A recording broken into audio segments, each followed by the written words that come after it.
এই কথাটা আমাদের প্রত্যেকেরই জরুরি। যে কথাটা বলবো এটা জানানো জরুরি এবং প্রত্যেকেরই বোঝা এবং এই অনুযায়ী চলাফেরা খুবই জরুরি বিষয়, খুবই গুরুত্বপূর্ণ কথাটা। যেমন বেশ কিছুদিন পূর্বে বিএনপির একজন নেতা মহাসচিব ফখরুল সাহেব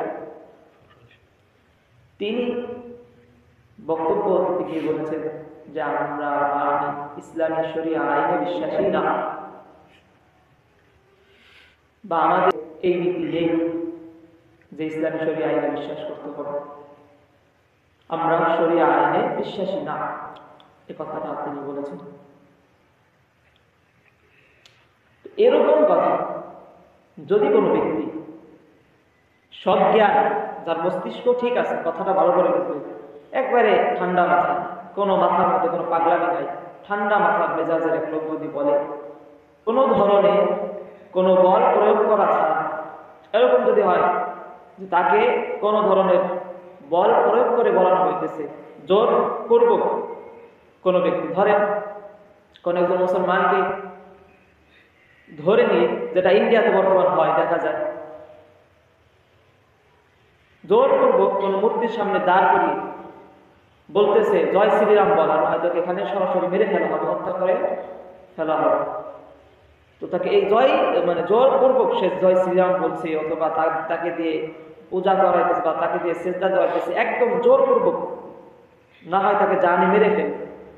তো সে জান বাঁচানোর লক্ষ্যে যে একটা কুফরি কাজ করে ফেলেছে, তাহলে তাকে তাকফীর করা যাবে না।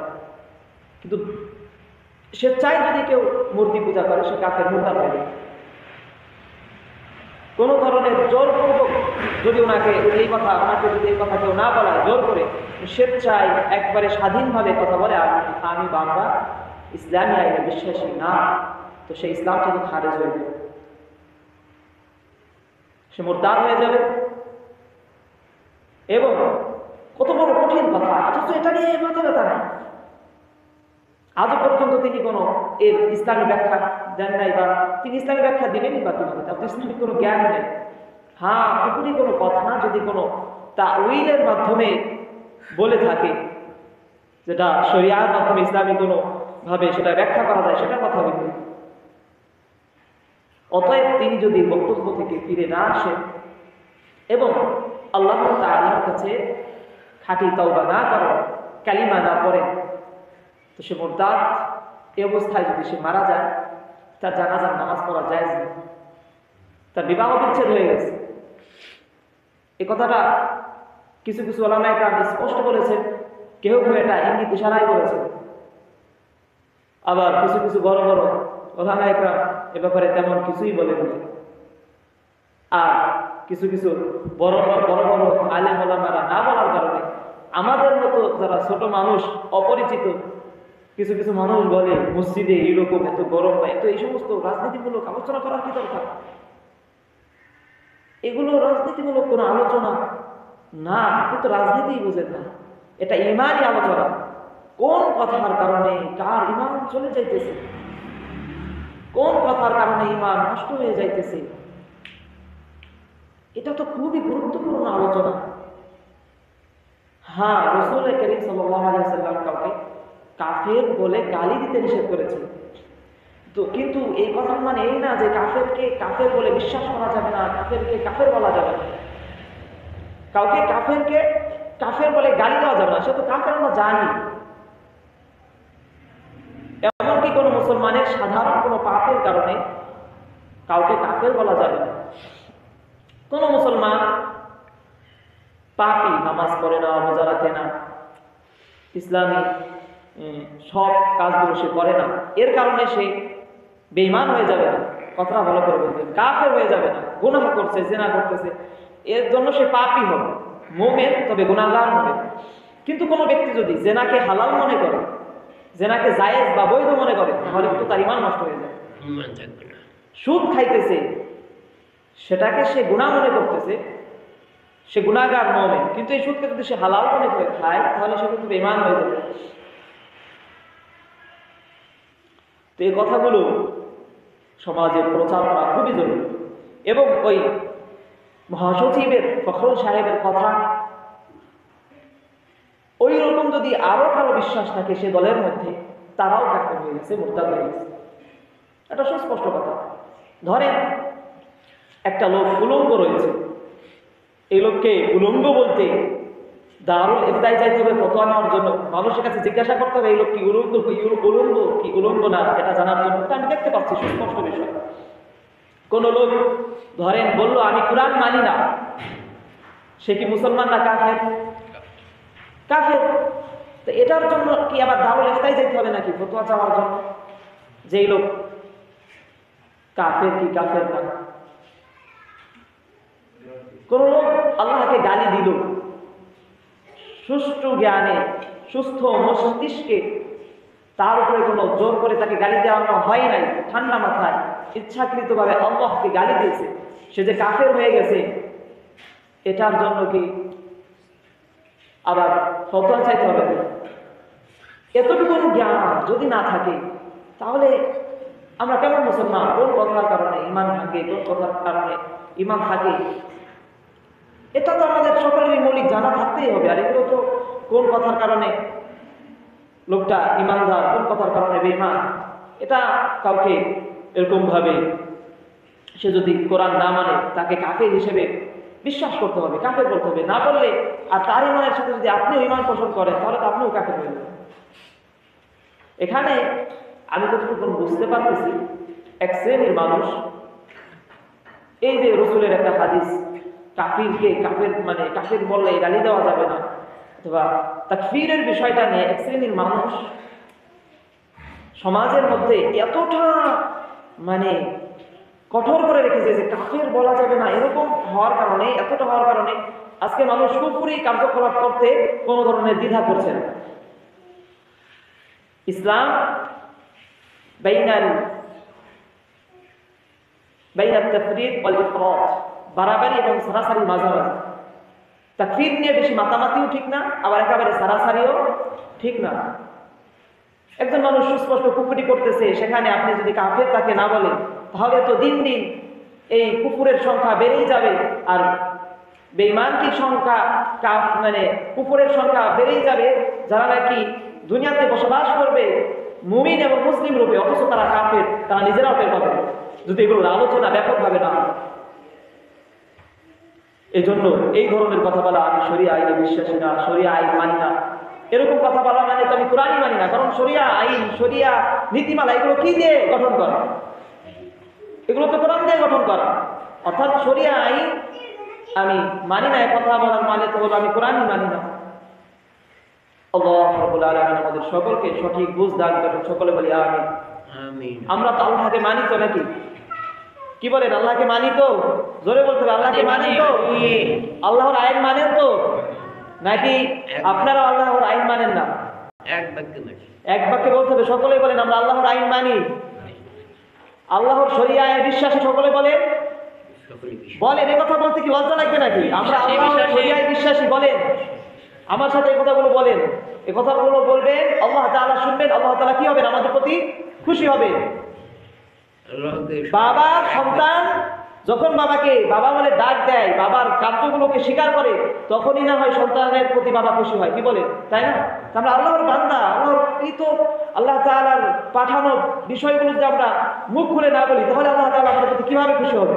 এজন্য মুখ খুলে আমার সাথে বলেন, আমরা আল্লাহর আইনে বিশ্বাসী। সকলে বলেন, আমরা আল্লাহকে বিশ্বাসী, আমরা শরিয়া আইন মানি, আমরা শরিয়াত মানি, আমরা আল্লাহর রাসূলকে মানি, আমরা আল্লাহর রাসূলকে মানি, এবং এই রাজত্বের এই দেশের মালিক হলেন আল্লাহ। বলেন আমার সাথে বলেন, এই রাজত্বের মালিক আল্লাহ, আমাদের বিধানদাতা আল্লাহ, আমাদের নেতা হযরত মুহাম্মদ মুস্তাফা সাল্লাল্লাহু আলাইহি ওয়াসাল্লাম। আল্লাহ আমাদের সকলকে বুঝার তৌফিক দান করে। আমরা যেন ভুলেও এই ধরনের কথা না বলি যে আমরা শরিয়া আইন মানি না। ঈমান শেষ, আখিরাত শেষ। 112 যদি হজে যে মক্কা মুকাররমায় যে হজ করা হয় তার হজ কবুল হবে। ঈমানকে পরিশুদ্ধ রাখতে হবে, তাহলে একদিন হলেও আমি আপনি কোথায় যেতে পারবো?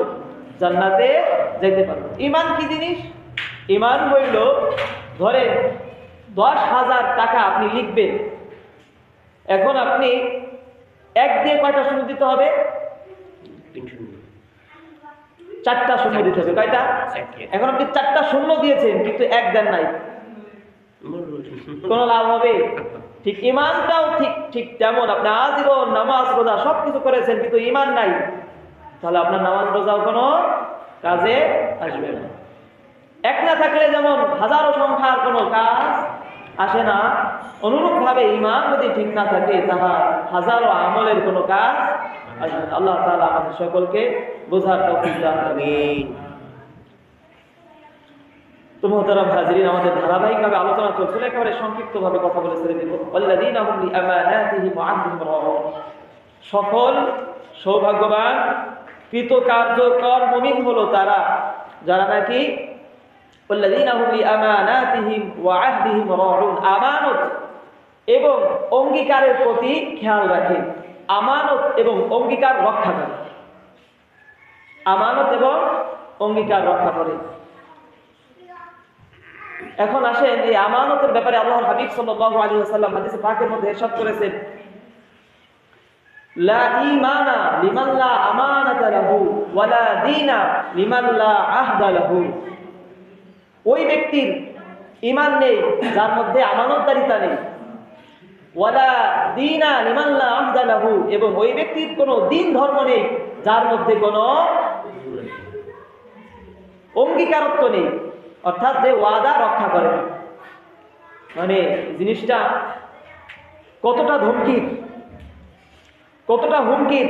রাসূল সাল্লাল্লাহু আলাইহি ওয়াসাল্লাম যে কথা বলেছেন, যে মানে রাসূলের কথা আপনি কি ভাবতেছেন, রাসূল কতটা, আবার 1 নম্বর রাসূলের কথা, রাসূল এভাবেই বললেই হইতো যে আমানত খুবই গুরুত্বপূর্ণ বিষয়, অঙ্গীকার রক্ষা করা খুবই গুরুত্বপূর্ণ বিষয়, রাসূল এভাবে বললেও বলতে পারতেন, আর এটাও অনেক গুরুত্বপূর্ণ কথা হতো, কারণ তিনি তো হলেন আল্লাহর রাসূল সাল্লাল্লাহু আলাইহি ওয়া আলিহি ওয়াসাল্লাম। এবং দুনিয়ার মধ্যে যত নবী এসেছেন তাদের মধ্যে সর্বশ্রেষ্ঠ নবী ও রাসূল, যত রাসূল এসেছেন তাদের মধ্যে সর্বশ্রেষ্ঠ রাসূল। এবং পৃথিবীতে হযরত আদম আলাইহিস সালাম থেকে আজ পর্যন্ত এবং কি কিয়ামত পর্যন্ত যত মানুষ এই দুনিয়াতে আসবে তাদের মধ্যে সবচাইতে দামি মানুষ হলেন, শ্রেষ্ঠ মানুষ হলেন হযরত মুহাম্মদ সাল্লাল্লাহু আলাইহি ওয়াসাল্লাম। এবং আল্লাহ তাআলা একেবারে সর্বপ্রথম যে জিনিসটা সৃষ্টি করেছেন, কিয়ামত পর্যন্ত আজীবন যত জিনিস সৃষ্টি করবেন, এই সৃষ্টিগুলোর মধ্যে সর্বশ্রেষ্ঠ সৃষ্ট হলেন হযরত মুহাম্মদ সাল্লাল্লাহু আলাইহি ওয়াসাল্লাম। তার চাইতে দামি কোনো সৃষ্টি আর নেই। তো তিনার জবানের কথা সামান্য একটা কথা হলেও অনেক গুরুত্ব। সে নবী সাল্লাল্লাহু আলাইহি ওয়াসাল্লাম এভাবে বলতেছেন যে লা ঈমানা লিমান লা আমানাতা লাহু, যার মধ্যে আমানতদারিতা নেই তার ঈমান নেই। এবং যার যে ওয়াদা রক্ষা করে না, লা দীনা লিমান লা আহদা লাহু, যে ব্যক্তি ওয়াদা রক্ষা করে না তার কোনো ধর্মই নেই। অর্থাৎ বোঝা গেল, আমরা যদি প্রকৃত খাঁটি মুমিন হইতে চাই তাহলে আমাদের কাছে কোনো ব্যক্তি যদি কোনো কিছু আমানত রাখে, সে আমানত রক্ষা করা আমাদের উপরে আবশ্যক, ফরজ। এবং আমি যদি কারোর সাথে কোনো কিছু ওয়াদা করে থাকি তাহলে আমার সেই ওয়াদা রক্ষা করা ফরজ। আপনি হয়তো আপনারা জানেনও না, এই যে কিছুদিন পূর্বে ভূমিকম্প হলো, পাপ যখন বেড়ে যায় তখন ভূমিকম্প হয়, কিন্তু হাদিসে পাকের মধ্যে কিছু কিছু পাপ কাজের কথা একেবারে নির্দিষ্ট করে বলা হয়েছে। অনেকগুলো পাপের কথা নির্দিষ্ট করে বলা হয়েছে যে এ সকল পাপের কারণে ভূমিকম্প হয়। তার মধ্যে একটা পাপ হলো আমানতের খেয়ানত করা। আমানতের খেয়ানত যখন বেড়ে যাবে, যেহেতু সময় সংক্ষিপ্ত, তো আমানত, আমার কাছে কি কি আমানত আছে। এখন আমরা অনেকে চিন্তা করতেছি আমি অনেক ভালো মানুষ, অনেক ভালো মানুষ, কারণ আমার কাছে কোনো ধরনের কোনো আমানত নেই, কোনো ব্যক্তি আমাকে 1 লক্ষ টাকাও দেয় নাই যে আমার কাছে আমানত, তার আমানত রক্ষা করতে হবে, কারোর তো টাকা আমার কাছে নাই। বা আমি কাউকে কোনো ওয়াদা দেই নাই, আমি অনেক ভালো মানুষ। মানে আমাদের মানে সামাজিক কথা বলতেছি, আমাদের সমাজে আমরা আমানত কতটুকু মনে করি? আমানত মনে করি হলো কোনো ব্যক্তি আমাকে 1 লক্ষ টাকা দিল, আমার কাছে 1 লক্ষ টাকা রাখলো, যে এই 1 লক্ষ টাকা তোমার কাছে আমি আমানত রাখলাম। তখন থেকে আমি নিজেকে মনে করি যে আমি একজন জিম্মাদার ব্যক্তি, জামিন। আমি একজন কি মানে জামিন, জিম্মাদার, অর্থাৎ তার 1 লক্ষ টাকার আমানত আমি রাখলাম। এটাকেই আমরা আমানত রাখা মনে করি নিজের কাছে। কিন্তু এছাড়াও যে আমি বহু ধরনের আমানতের সাথে সম্পৃক্ত আছি, এটা আমরা কখনোই ভাবি না। আমার কাছে কেউ 1 লক্ষ টাকা রাখে না, এটাতে কি হয়েছে? আল্লাহ তাআলা যে আমাকে পুরো একটা বডি দিয়েছেন, এটা কার? আল্লাহ। এটা একটা আমানত। এই 2 হাত, এটা আল্লাহর দেওয়া আমানত। এই 2 চোখ, এটা আল্লাহর দেওয়া আমানত। এই যে জবান, এটা আল্লাহ তাআলার দেওয়া আমানত। এই যে ছেলে মেয়ে সন্তান সন্ততি, এগুলো আল্লাহ তাআলার দেওয়া আমানত। আমারও যে সম্পদ আছে, সম্পদ তো কার? আমার না, এটাও আল্লাহ তাআলার দেওয়া আমানত। এরপরে আমরা সাধারণত মনে করি যে 1 লোকের সাথে আমি ওয়াদা করলাম, এটাই একটা শুধু ওয়াদা। কিন্তু আমরা সকলেই ফেরাউন, হামান, কারুন, সাদ্দাত, শেখ হাসিনা, খালেদা জিয়া, আওয়ামী লীগের লোক, বিএনপির লোক, জাতীয় পার্টির লোক, ইসলামী আন্দোলনের লোক, খেলাফত মজলিসের লোক, খেলাফত আন্দোলনের লোক, আমেরিকার লোক, পাকিস্তানের লোক, ইন্ডিয়ার লোক, ইন্দোনেশিয়ার লোক, পৃথিবীর যত মানুষ আছে, হযরত আদম আলাইহিস সালাম থেকে কিয়ামত পর্যন্ত যত মানুষ আসবে, আমরা সকলেই যে আল্লাহ তাআলার সাথে একটা অঙ্গীকার করেছি, এই অঙ্গীকারের কথা আমরা কি জানি? আলামে রাহের মধ্যে আল্লাহ রাব্বুল আলামিন পৃথিবীর সমস্ত মানুষগুলোর রূহ একত্রিত করে বলেছিলেন, আলাস্তু বিরাব্বিকুম, আমি কি তোমাদের রব নই? পৃথিবীর সব, সেখানে ফেরাউন যিনি এই আল্লাহর জমিনে এসে আল্লাহ তাআলার সবচেয়ে একজন বিদ্বেষী লোক